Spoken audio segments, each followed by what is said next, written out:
Olá, pessoal.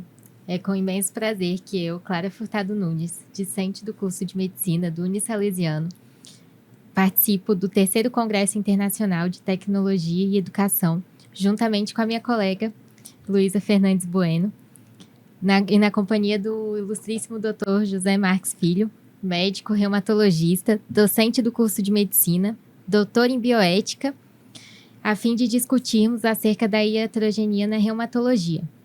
Agora eu passo a palavra para o doutor José Marques. Queria saudar a Clara, a Luísa, dizer que é um prazer estar aqui com vocês e nós três aqui, vamos aprender bastante um com os outros. Eu tenho certeza disso. Toda vez que a gente bate papo assim sobre algum assunto médico, todo mundo aprende e a gente aprende também, tá bom? Esse assunto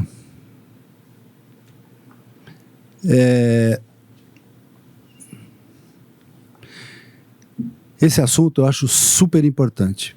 Eu sempre gostei desse assunto, é um assunto que eu estudo bastante e que eu sou muito observador, e eu acho interessante até sugerir esse tema para que os estudantes de medicina e quem pratica medicina ou quem está na área da saúde possa utilizar um pouquinho a nossa experiência e poder discutir essas questões que são fundamentais no atendimento ao paciente.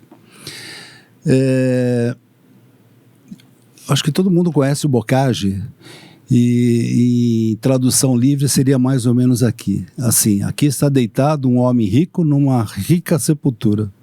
Teria escapado da morte se não tivesse morrido da cura. Essa é bem Bocage mesmo, e eu acho que essa é uma expressão interessante para a gente saber o que é iatrogenia. Vem do grego, iatros, médico, genia, origem. Então, alguma coisa originada pelo médico. E ali está a figura do nosso pai da medicina, porque vem da Grécia isso. Erro profissional? Iatrogenia? Não. É absolutamente inadequado considerar iatrogenia como um erro profissional ou um erro médico, como a imprensa gosta de dizer. Isso já foi considerado algumas vezes, há algum tempo, mas é absolutamente inadequado. E o interessante é a gente considerar que, apesar do aforismo hipocrático primum non nocere, primeiro não prejudique, a gente precisa ter absoluta consciência de que nós prejudicamos muitos nossos doentes com uma certa frequência. E o principal característica disso é a gente ter consciência disso e perceber o quanto a gente pode prejudicar para tentar seguir esse aforismo hipocrático de a gente primeiro não prejudicar. Quer dizer, essa é a nossa primeira ideia. Eu gosto muito dessa frase do professor Osler. A medicina é uma ciência da incerteza e uma arte da probabilidade. Nós não temos certeza de nada em medicina. Quando eu tomo uma conduta, uma deliberação num paciente em termos de antibiótico, de conduta, eu estou fazendo a conduta mais prudente e a mais discutida. Mas eu não tenho certeza se ela é a correta. A gente vai ter no decorrer da evolução do doente. Então, essa incerteza, ela traz para o médico e para a equipe de saúde uma dificuldade que a gente precisa acostumar. Quem quiser ter certeza em tudo, não faça medicina nem a área da saúde. E uma arte da probabilidade. A gente precisa dominar a questão da arte da probabilidade. Nunca é 0%, nunca é 100%, e a gente tem que ter uma ideia, e isso é muito importante. Próximo. A gente precisa ter uma ideia de que na área de reumatologia, a iatrogenia é um dos maiores riscos para os nossos doentes. Se a gente não destacar isso, parece que isso passa meio desapercebido.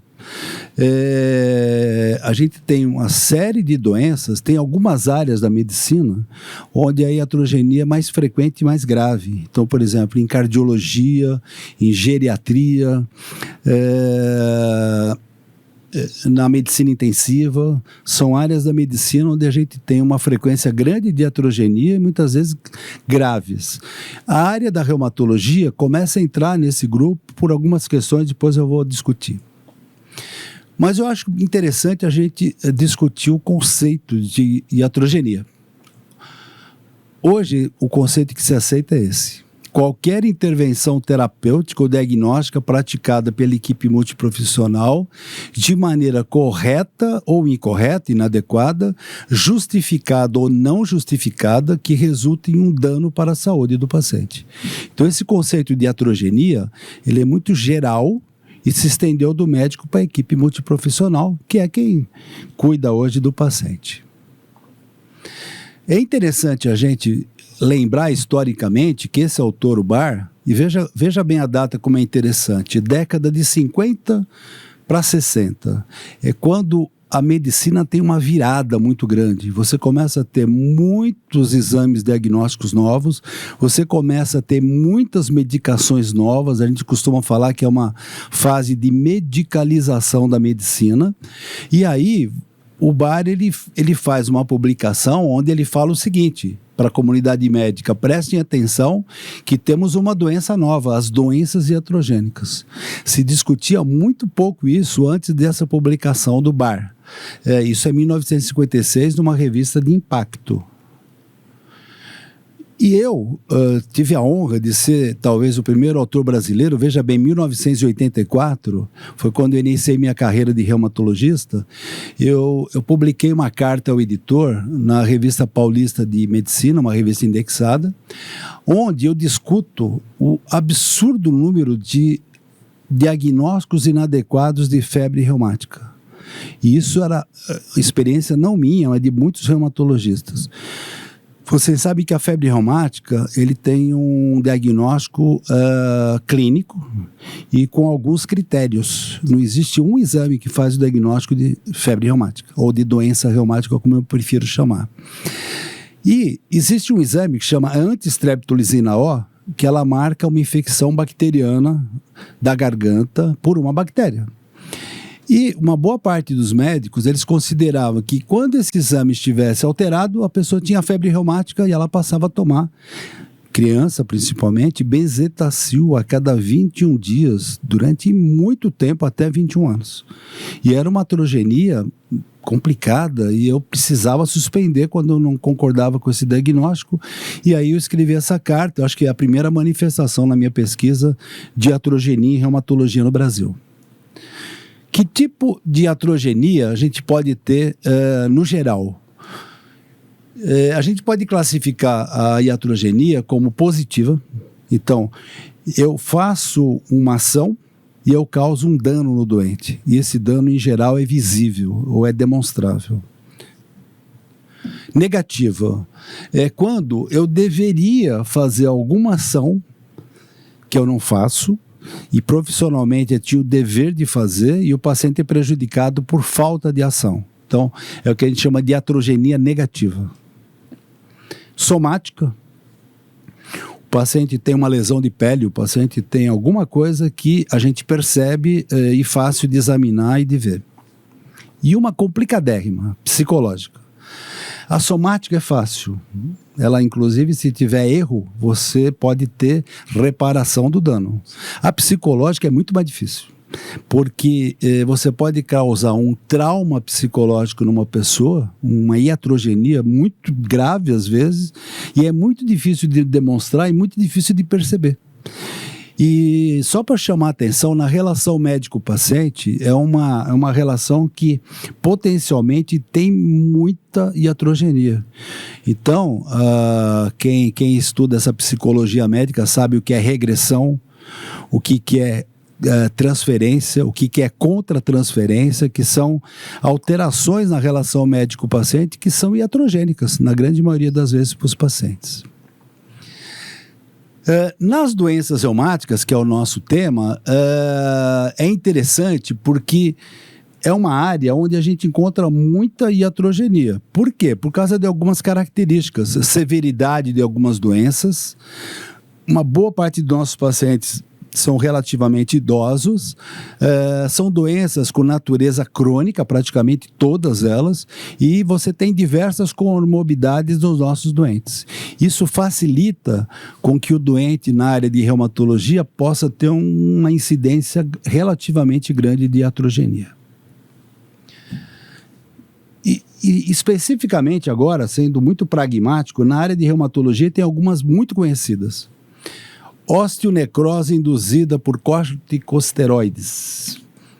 Corticosteroides é uma arma fundamental na nossa terapêutica, mas ela traz efeitos colaterais, esse é um deles. Então, a necrose acética de cabeça femoral é muito conhecida e não é tão rara. Síndrome lupus-like induzido por drogas. Isso também não é tão raro, muito conhecido na reumatologia. Reações cutâneas induzidas por droga. Reações cutâneas induzidas por droga é muito comum. Talvez seja a iatrogenia mais comum que existe na medicina como um todo. E particularmente na reumatologia e particularmente com anti-inflamatório não hormonal. Talvez seja a droga que mais dê reações cutâneas, que a gente pode chamar de farmacodermias, às vezes leves, às vezes muito graves. Efeitos adversos por drogas utilizadas na prática reumatológica. Então, por exemplo, aqui é clássico. Síndrome cushingoide por corticosteroide. Então, durante muitos anos, nós médicos causamos muitas síndromes cushingoide causada por corticosteroide, mas nós aprendemos a lidar com corticosteroides. E hoje, quando você causa uma síndrome cushingoide em algum paciente, pode quase ser considerado uma má prática. Faltou arte ali para que você não... A gente tem condições hoje de não fazer mais isso. Osteoporose secundária ao uso de corticosteroide, frequentíssimo. Retinopatia por depósito de cloroquina, maculopatia em olho de boi, blue eyes. É muito conhecido. Então, os reumatologistas conhecem bem esses efeitos colaterais. Essas iatrogenias. Reativação da tuberculose latente, principalmente com imunobiológicos. Essas iatrogenias, elas são as mais conhecidas dentro da área de reumatologia. Infelizmente, eu falo isso com certo pesar, eu já tive todas elas. E é aquilo, você considerar um erro médico você ter esse tipo de iatrogenia está inadequado. Elas ocorrem com o melhor profissional. Então, infelizmente, eu digo isso assim com bastante pesar, eu já tive todas elas. Talvez a única que eu não tenha tido é a reativação por tuberculose latente, que eu não me lembro de nenhum doente, pode ser até que algum doente teve e eu acabei não sabendo, mas eu não me lembro de nenhum, acho que de tudo isso é a única. O senhor pode claro. No outro slide.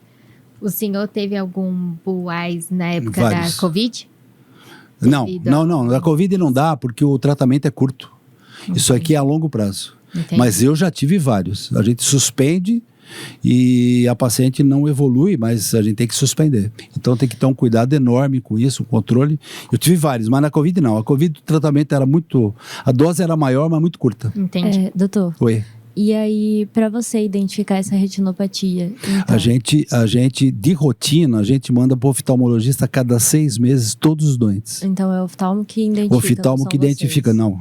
Nem o doente, porque ela é assintomática, o doente obrigatoriamente vai a cada 6 meses no oftalmo e a gente indica e o pessoal faz direitinho. Interessante.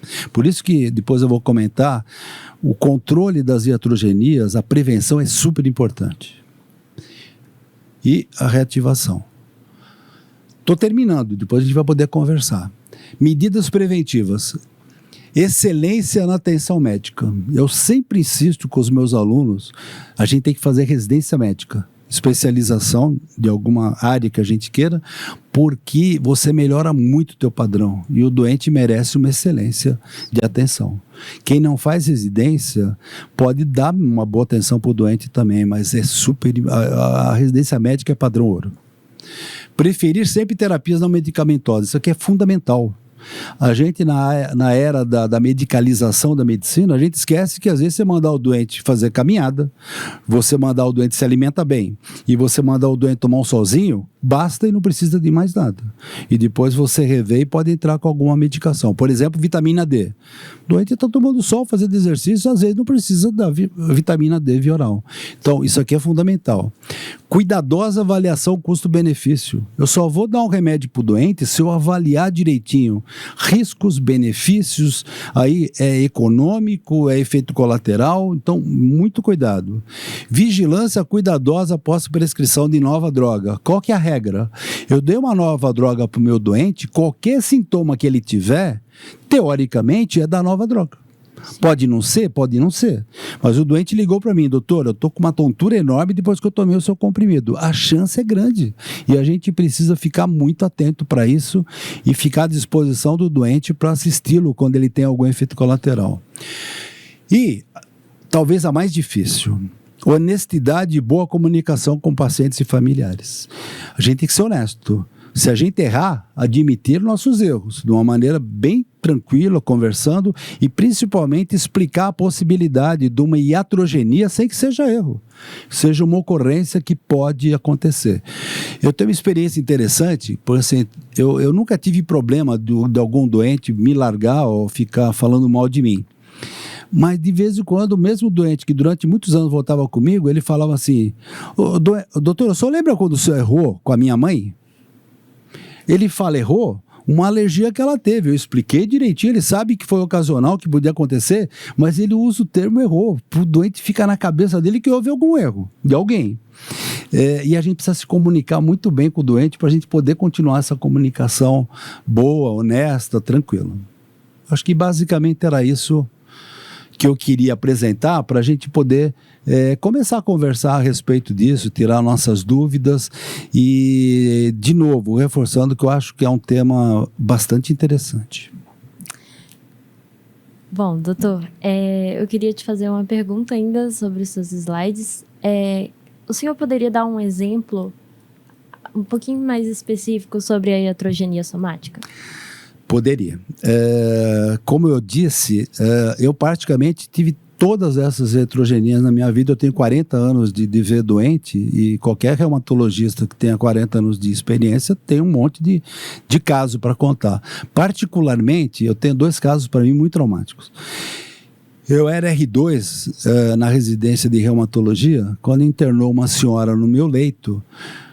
Eu não me lembro se era uma artrite reumatoide, ela tinha mais de 60 anos e o exame de urina dela deu uma infecção urinária, ela estava pouco sintomática, mas deu uma infecção urinária com cultura positiva. Eu discuti com o meu chefe e ele sugeriu que eu prescrevesse para ela um Bactrim, a sulfametoxazina, trimetoprim, que a gente usava muito, hoje usa menos, mas se usa bastante ainda. E a paciente, no dia seguinte, quando eu fui passar a visita, ela desenvolveu uma farmacodermia. Começou a ter prurido, começou a ter umas manchas eritematosas e a gente fez o diagnóstico de uma farmacodermia e começou a tomar alguma medida. Suspendemos, evidentemente, o medicamento, só que a paciente teve uma evolução muito rápida. Ela fez um Steven Johnson, que é uma farmacodermia grave, difusa.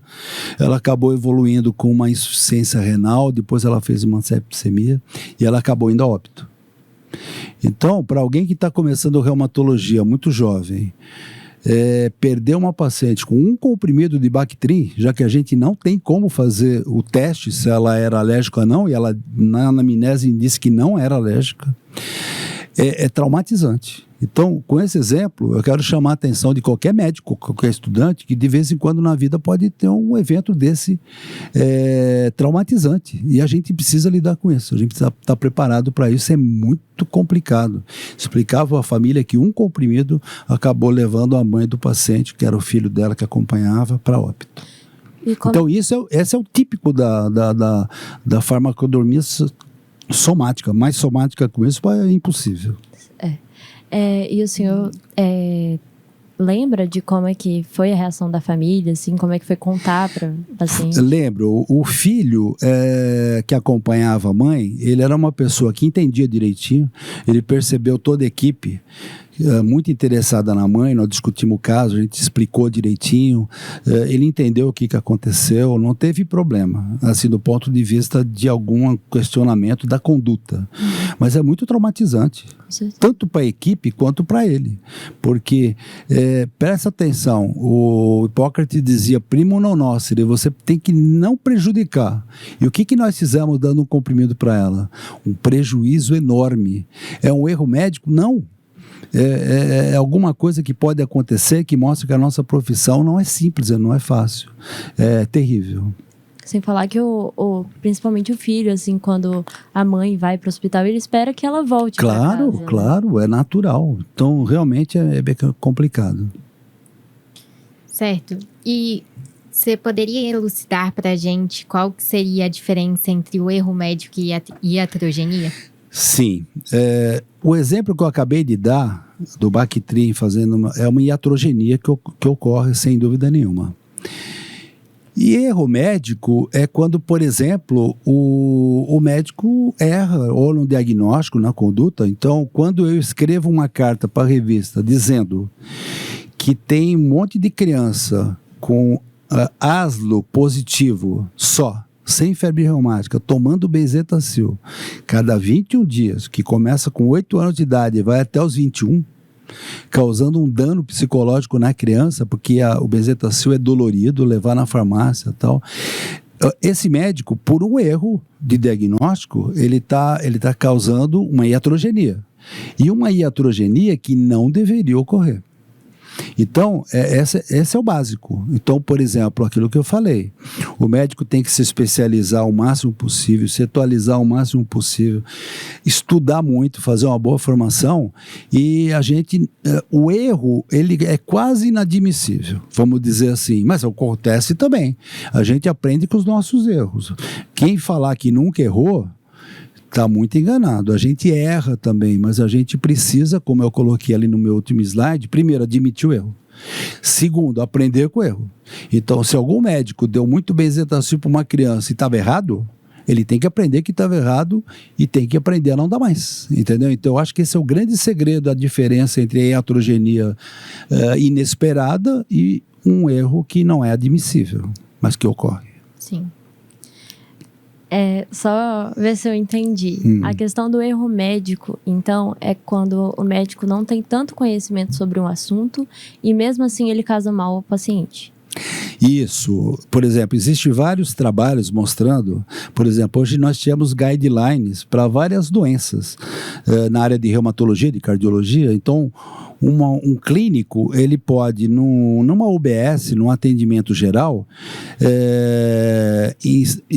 através do tratamento de um doente da área de reumatologia, vamos supor um lúpus, uma artrite reumatoide, ele pode seguir um guideline. Então, a literatura mostra que a iatrogenia, a frequência de iatrogenia que o clínico pratica, ela é maior do que o reumatologista. Não que o reumatologista seja um profissional melhor, não é isso. Ele está treinado para tratar doenças reumáticas. Então, ele comete menos iatrogenia. Isso a literatura mostra tranquilamente. Mesmo um clínico bem formado, não tendo tanto treinamento naquela área, ele pode cometer mais iatrogenia. E aí a iatrogenia, no caso, então, seria quando você tem o conhecimento do malefício que você pode causar, você pode até, deve, né? Falar para o paciente o que pode acontecer, mas você não tem como excluir aquela chance. Você está dizendo, esse é o conceito de iatrogenia sem ser erro profissional. Isso. Perfeito. Veja bem, eu vou dar para o paciente uma dose de corticosteroide em alta dose porque ele precisa. Tem risco enorme. Então, por exemplo, quem toma corticosteroides em alta dose tem mais riscos de infecções oportunísticas, tuberculose e outras infecções. Eu tenho que falar isso para o doente. Sim. Olha, o risco do corticosteroide, ele não é tão grande, mas o benefício é muito grande. Ele pode salvar a tua vida. Então, eu tenho que explicar isso para o doente. Olha, tem efeito colateral, mas o risco é muito grande. É aquilo que eu falei. Uma boa avaliação risco-benefício. O corticosteroide salvou vidas na Covid, muitas vidas. Se a gente não tivesse usado corticosteroides em altas doses, muitas das pessoas que foram para UTI não teriam saído. E a família e o paciente tem que saber que ele está correndo risco com uma medicação que pode ter efeito colateral. Então, qual que é o segredo? O segredo é você conhecer muito bem os medicamentos que você usa. Eu, particularmente, eu tenho um receituário, uma conduta minha, relativamente pequeno, e eu conheço muito bem todos os medicamentos que eu uso. Eu acho que esse é um segredo para você ter menos ocorrências de iatrogenia. Tá? E é aquilo, a gente precisa vigilar, a gente precisa ficar atento. E um comentário que eu sempre faço é o seguinte: nós médicos, nós equipe de saúde, vocês estudantes de medicina, a gente gosta de publicar o que foi sucesso, né? Então eu tenho um caso raro, que eu fiz uma terapêutica, o paciente saiu muito bem, é raro e eu publico. Não é muito comum você publicar algum insucesso ou alguma iatrogenia. Então, você vai procurar a literatura médica, tem poucos relatos de iatrogenia. Na área de reumatologia, é uma raridade. Por isso que eu me interesso muito. Tem poucos relatos e textos sobre iatrogenia na reumatologia, especificamente. Está espalhado assim, mas especificamente tem poucos. Por quê? É uma tendência humana, você divulgar o que foi sucesso. Mas é muito importante a gente publicar o que foi de insucesso, porque eu sempre costumo dizer que a gente aprende muito mais com os erros que com os acertos. Então, eu acho que esse é um dado interessante da gente discutir e estimular as pessoas a publicarem insucessos ou eventos colaterais dos remédios que a gente usa. Eu estou lembrando aqui, recentemente, um dos slides ali eu coloquei drogas induzindo lúpus. O ano passado, eu tive um paciente de espondilite anquilosante que estava usando um imunobiológico muito bem assintomático, e ele quase morre na cidade dele porque ele começou a ter pericardite, derrame pleural, começou a ter poliartrite, ninguém sabia o que ele tinha, ligaram para mim, eu discuti, não era da espondilite. Quando o paciente melhorou um pouquinho, ele veio comigo e ele tinha um exame FAM positivo. E eu investiguei, ele estava com lúpus, quase morreu, causado pelo imunobiológico. É uma raridade, tem poucos casos. Os residentes da Santa Casa de Clínica Médica, nós estamos indo agora para o Congresso de Reumatologia em outubro, eles queriam levar algum caso, nós escrevemos e estamos levando no pôster para publicar que tem um caso de uso de imunobiológico, no caso era o adalimumab, num paciente com espondilite que desenvolveu um lúpus-like, um lúpus induzido por droga grave, quase morre. Então, eu acho isso super importante. Quando eles falaram que iria levar um caso, eu lembrei, a gente sentou, discutiu e estamos levando. Eu acho que isso é super importante. A gente tem que aprender. Veja bem, não foi erro, mas isso tem que ser divulgado para as pessoas, para você ter na literatura. Com toda certeza. Né? É importante também porque a maioria das pessoas pensa como se qualquer evento adverso fosse um erro, né? E ultimamente a gente está vindo numa frequência de aumento de... demandas jurídicas. Isso, no caso dos médicos. Sim. E é bem complicado. Sim. Não, e para piorar, a mídia gosta muito do termo erro médico. Exato. Isso dá ibope. E realmente verdade. E muitas vezes algumas coisas divulgadas não são erros, são iatrogenias que podem ocorrer. Os programas de televisão, Fantástico, passam a impressão para os pacientes ou para a população de que a medicina é super poderosa, cura tudo e que todo medicamento novo veio para acrescentar e curar. Então, é difícil às vezes a população falar, doutor, como é que o senhor fala que tem uma doença crônica aqui que não tem cura, se na televisão eles curam todo mundo? Essa cultura de que a medicina tem jeito para tudo, ela é complicada, a gente precisa discutir com os nossos pacientes numa educação continuada com a população, dizendo o seguinte, a medicina tem limites, e limites importantes, e o importante é o médico estar bem preparado, bem estudado, se comunicar, porque a gente infelizmente não tem solução para tudo, e é exatamente nessa linha que discutir iatrogenia que nós estamos falando aqui é importante, sem dúvida nenhuma. Até eu acho que as propagandas, principalmente de remédios, de vitamina, hoje em dia, promovem muito essa ideia. Sucesso de televisão, Ora Pronobis, ômega 3, assim, você olha aquilo lá e fala, mas se cura tudo, por que eu não curei ainda?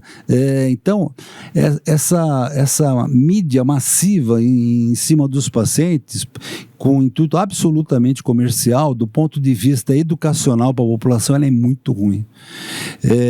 E a gente, eu sempre falo isso, a gente tem muita dificuldade de educar a população, mas eu acho que cada um de nós, médicos, nós temos a responsabilidade de educar nossos pacientes durante a consulta que eu estou fazendo. Eu não posso sair dessa responsabilidade. Além de eu cuidar dele, eu tenho que fazer uma educação continuada para cada paciente que entra no consultório. Eu acho que é isso que a gente tem que ter na cabeça para que a gente possa melhorar a nossa atuação enquanto médico, enquanto educador da população. Com certeza. Doutor, eu realmente fico, assim, até surpresa, realmente, do senhor se abrir, assim, dessa forma com a gente, porque é muito difícil. Até muitas vezes, quando a gente vai assistir uma aula, assim, aí o doutor, o médico, o professor, vai explicar algum caso, e aí ele não dá nome aos bois, né? Ele fala, Sim. olha, gente, pode acontecer determinada coisa, já vi acontecer, mas assim... Sim, bem... Não tem nada a ver com isso. Mas eu acho que ele tem que ter consciência primeiro, que a gente é humano e erra. Sim. Ponto. Errou, assuma o erro, seja honesto. É fácil falar, super difícil. Eu comunicar para o filho da paciente, quando ela estava na UTI, que aquele comprimidinho que eu dei para ela acabou levando ela a óbito, fui lá no corredor e falei, sua mãe faleceu. É terrível, é terrível. A gente poderia ter inventado alguma coisa. Olha, não foi o comprimido, não foi uma reação alérgica, foi outra coisa. Não. A equipe agiu com honestidade, eu acho que a gente tem que fazer isso. É difícil da pessoa entender? É difícil. Pô, doutor, um comprimidinho matou minha mãe? Sim. E o duro é que o comprimidinho foi prescrito por mim, um jovem iniciando reumatologia. Eu acho que essa consciência a gente precisa ter, super importante. A gente se achar Deus tudo poderoso, que a gente não erra nunca, é um perigo. E a gente aprende com os erros. Eu acho que essa é a questão, não tenho muita dúvida. Então, a divulgação da iatrogenia, que nem eu estou levando esse pôster lá, quem causou esse lúpus nesse meu paciente fui eu, passando o medicamento que ele precisava. Mas a causa é o médico. A iatrogenia é muito pesada, é muito difícil você aceitar que você se prepara para cuidar de alguém e o responsável pela doença dele, pela piora, foi você. Isso não é fácil aceitar, mas a gente tem que aceitar, a gente tem que refletir sobre isso, e essa é a nossa profissão. Quem não entender direito isso não consegue ser um bom profissional da saúde. E o mais interessante que eu acho, assim, que a gente vê é que a mudança de pensamento também, porque tá tão atrelada essa questão de achar que tudo é o médico, mas como o senhor mesmo disse, assim, a origem da palavra vem de médico e origem. Sim. Mas isso pode acontecer também com outros profissionais da saúde. Sem dúvida nenhuma. Hoje, vocês sabem muito bem disso, ninguém trabalha sozinho. O médico hoje não cuida de um doente sozinho, é uma equipe. Então você tem a enfermagem, a nutrição, você tem a farmácia. E quando há uma inadequação, quando há alguma lesão para o doente, causada ou pelo médico, pela nutricionista, ou por qualquer membro da equipe, isso é uma iatrogenia. Então, o conceito de iatrogenia, ele aumentou. Apesar de vir de médico, o conceito de iatrogenia aumentou. Então é nesse sentido mesmo que a gente tem que ver. E eu acho, veja bem, vocês que são estudantes, vocês que daqui são médicos do século XXI, a divulgação desses assuntos, que são às vezes não tão divulgados, é super importante. A gente precisa estar preparado para esses eventos que são difíceis de a gente aceitar. Não é fácil não, falar que é fácil não é, mas a gente precisa estar preparado, a gente precisa conhecer, encarar de frente, aprender com os nossos erros ou os efeitos colaterais que a gente não pode controlar. A medicina é assim mesmo.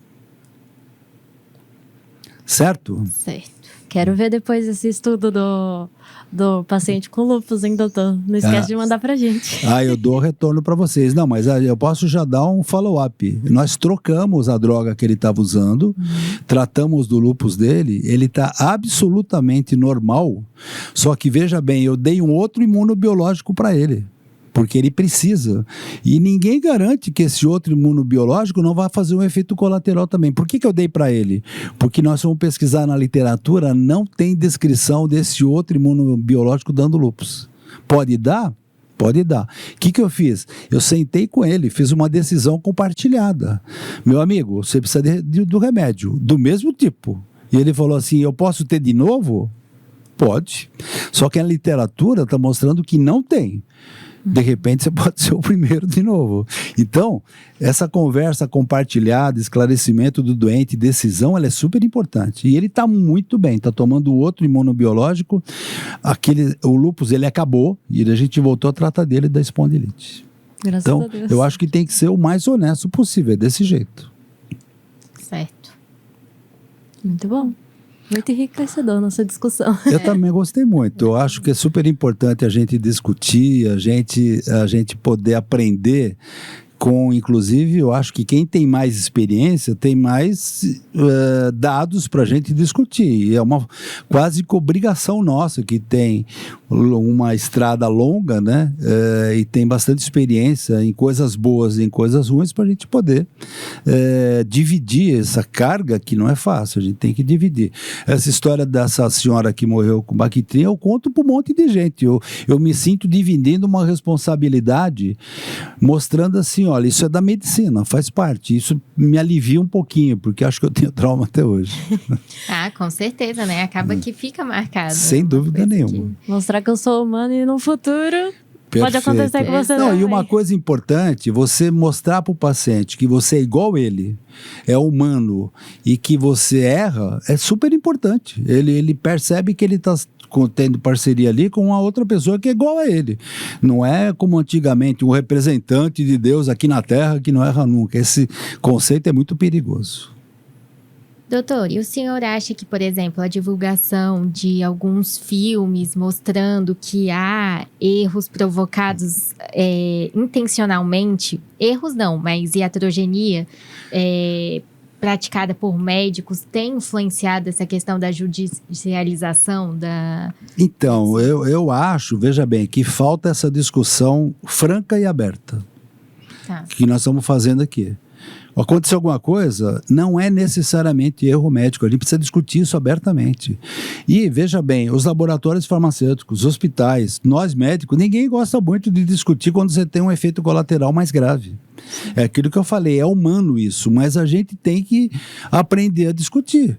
E para educar a população, para mostrar para a população de que a medicina não é infalível, de que a atrogenia acontece com muita frequência, e aquela história, se eu puder melhorar sem remédio, eu não tomo remédio. Isso é fundamental. Alguma indústria farmacêutica gosta que eu fique falando isso? Não. Não, ele quer vender o remedinho dele.